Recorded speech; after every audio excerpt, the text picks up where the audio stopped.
Je veux insister sur le fait que le président de la République a demandé ce matin en Conseil des ministres au gouvernement la prise en compte de 3 situations spécifiques dans la déclinaison opérationnelle de ces mesures, avec donc une souplesse et une communication renforcée sur 3 publics spécifiques. Le premier public concerné, ce sont évidemment les enfants. Le vaccin est nécessaire, sûr et efficace pour les personnes entre 12 et 18 ans. Le pass sanitaire s'appliquera donc bien aux enfants à partir de 12 ans. Pour autant, nous sommes pragmatiques et comme toujours, nous allons faire prévaloir le bon sens.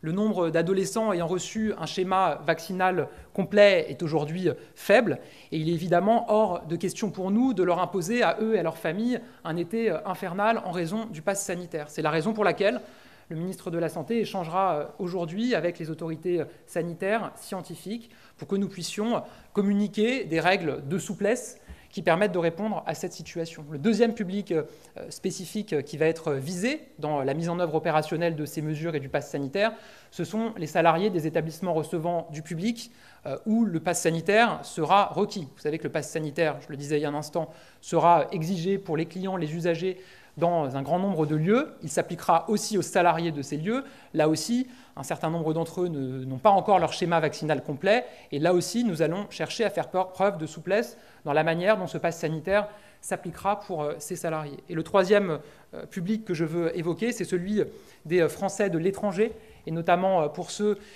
qui se sont fait vacciner avec un vaccin qui n'est pas reconnu aujourd'hui par les autorités sanitaires françaises et européennes, ou pour ceux qui se sont fait vacciner avec un vaccin reconnu, mais pour des raisons logistiques, qui ne peuvent pas bénéficier d'un QR code reconnu dans le pass sanitaire. Il nous faut là des règles extrêmement claires, et il nous faut là aussi un cadre qui permet d'être adapté à la réalité de vie de nos compatriotes de l'étranger qui peuvent évidemment revenir en France à l'occasion des vacances. Et sur ce point, d'ici la fin de semaine, le ministère des Affaires étrangères communiquera sur son site une liste pays par pays, situation par situation, avec toutes les modalités et tout ce qui est mis en œuvre pour permettre de faciliter les choses pour nos compatriotes de l'étranger.